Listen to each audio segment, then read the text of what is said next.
Eu tô aqui para falar de um assunto que eu não gostaria muito de falar, um assunto bem sério, sobre o famoso Drex, que vai chegar agora em 2026, finalmente, na sua primeira fase. E eu vou mostrar para vocês quais são os perigos do Drex, que muita gente acaba ocultando de você, com frases do tipo, vai ser só mais uma moeda digital, só que agora o governo que vai ter controle dela. Bom, é justamente aí que mora o perigo. Teremos agora em 2026 a primeira fase do Drex. Não vai para todas as pessoas físicas de começo, mas em algum momento chegará lá. E você vai entender como funciona o Drex, qual que é o ponto de partida, qual que é basicamente suas funções. E no final da história tem uma coisa oculta que o governo, claro, não vai deixar explícito, mas é aqui que pode morar grande parte do perigo que o Drex proporciona pra gente, tá?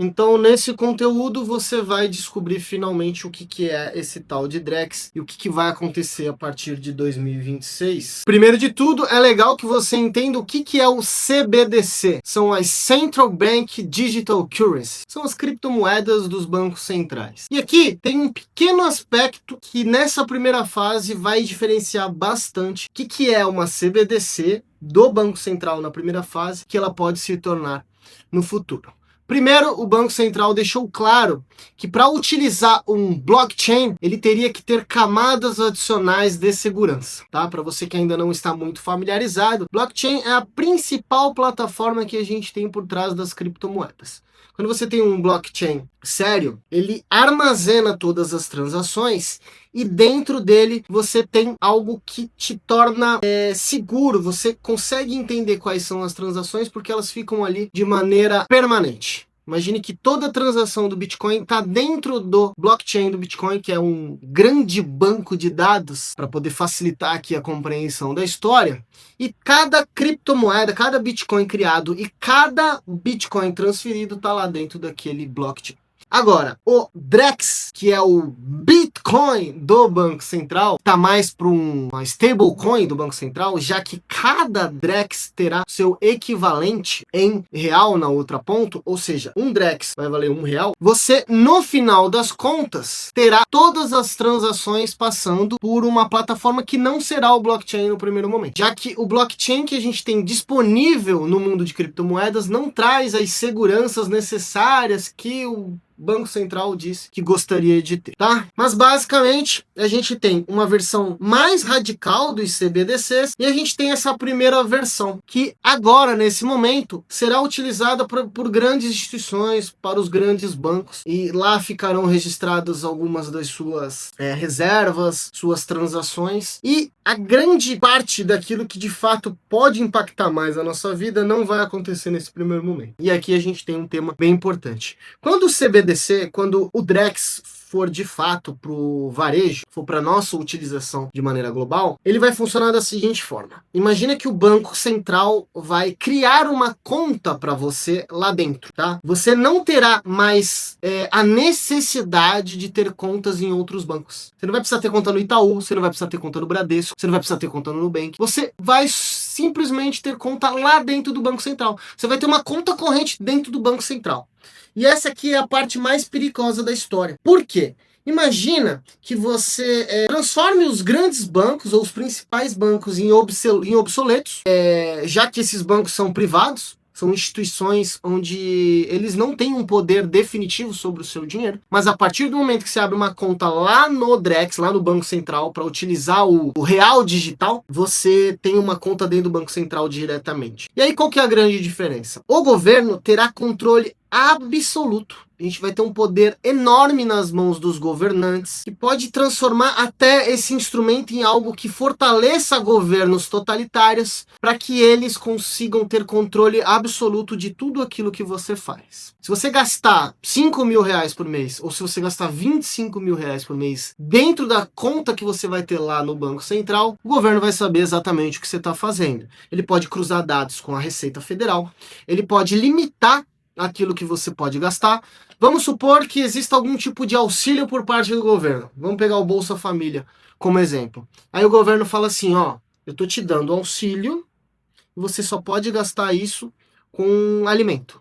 Você não pode gastar isso com uma academia para você treinar musculação, por exemplo. Aí muitos vão dizer, nossa, mas até que faz sentido com o Bolsa Família. Aí eu te falo, imagine que isso comece a ser transmitido para outras searas. Você se aposentou, demorou 40 anos trabalhando para conseguir se aposentar, e o governo começa a depositar os dinheiro lá na sua conta lá do Banco Central, né, o Drex. E aí ele fala assim, ó, agora você só vai poder fazer isso com seu dinheiro. Vamos supor que você ganhe 5 mil reais por mês, e ele fala assim, ó, você com os 5 mil reais que você ganha, você só vai poder gastar 2 mil com comida, você vai poder gastar 200 reais com a saúde, e tanto com alimentação, com lazer, com viagem. Imagine que o governo tenha nas mãos um grande poder sobre o dinheiro de toda uma população. O governo já tem bastante poder nas mãos quando ele arrecada impostos. Agora, imagine toda a tesouraria que o governo possui, mas todo o dinheiro de uma população,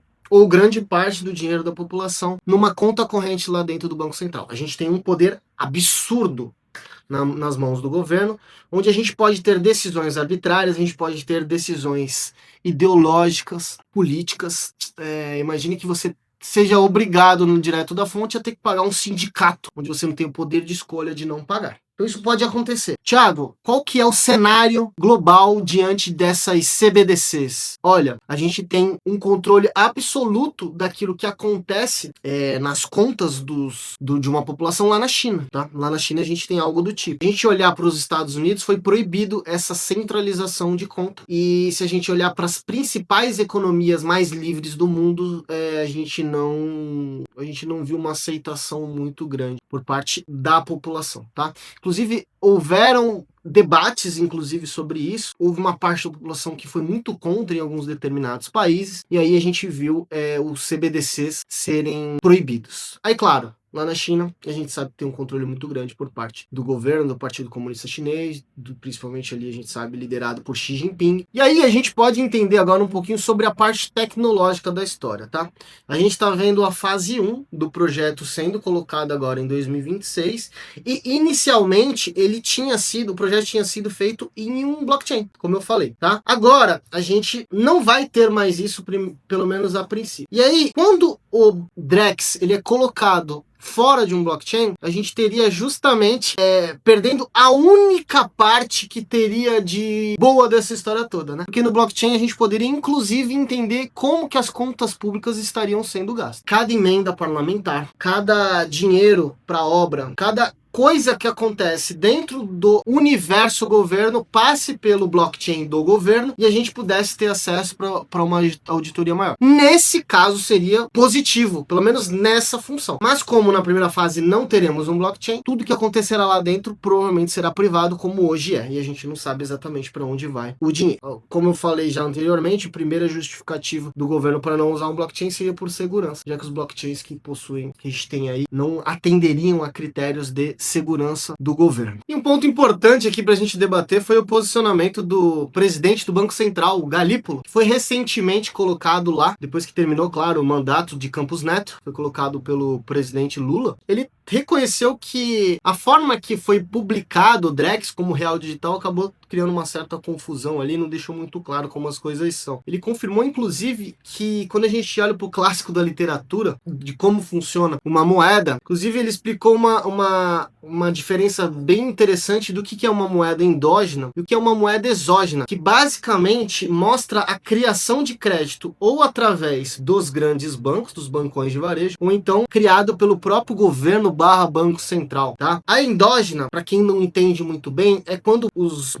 grandes bancos, eles possuem uma reserva lá com o Banco Central, ou seja, um capital obrigatório que ele precisa ter, né, uma reserva obrigatória que ele precisa ter para poder conceder crédito, tá? E aí dessa forma, a gente consegue de alguma maneira ter uma oferta de dinheiro, né? Já que o crédito ele vira consumo em algum momento. E aí quando a gente tem uma moeda dentro do próprio Banco Central, uma moeda endógena, que seria nesse caso aí, você ter o governo, o Banco Central trabalhando diretamente com o povo, a gente teria um controle de oferta monetária que hoje é indireto através de taxas de juros, funcionando de uma forma um pouco diferente. Essa lógica, quando a gente pega a literatura clássica, ela acabaria se bagunçando, segundo o próprio Galípolo. Isso traria, claro, uma conexão direta entre o Banco Central e o cidadão. Antes, quando você tinha um crédito concedido por um banco intermediário, a gente poderia ter um controle ainda mais forte sobre aquilo que acontece na economia por parte do Banco Central. Mas a verdade, pessoal, é que para aquilo que o Drex quer fazer hoje, que é o principal argumento, pelo menos, que é colocado, eu acho que o Pix ele já funciona muito bem. Hoje, a plataforma do Pix, ela inclusive, ela é modelada em outros lugares do mundo, porque a forma que a gente fez aqui funcionou muito bem.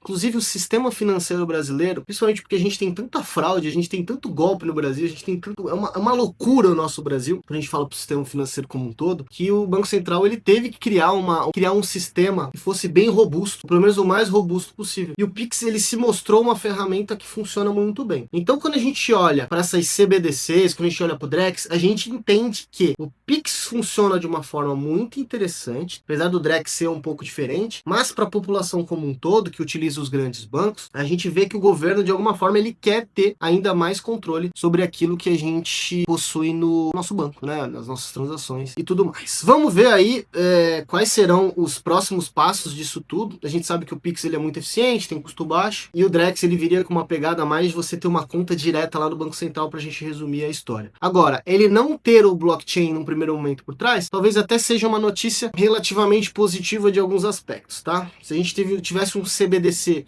mais voltado para o blockchain, a gente teria até ter algumas preocupações, tá? Porque nesse primeiro momento ele na verdade vai ser utilizado ali mais para o mercado de capitais, para os grandes bancos, e não necessariamente como um real digital. Então, a partir do momento que ele vira um real digital, quando a gente olhar para outras fases, segunda fase, aí talvez a gente tenha que se preocupar. Vamos ver os próximos passos, como eu falei, e a gente vai monitorando aqui no canal e eu vou trazendo todas as novidades a respeito do assunto para vocês, tá? Vocês já perceberam que não encontro esse tipo de conteúdo em qualquer lugar, então se inscreve aqui no canal, ative as notificações e deixa o like no vídeo. O YouTube vai ver que esse conteúdo é relevante e vai mostrar para mais pessoas. E aqui no canal a gente fala sobre tudo relacionado a dinheiro, principalmente renda passiva em dólar e moeda forte, tá bom? Um grande abraço, a gente se vê no próximo vídeo que eu vou deixar aqui na tela.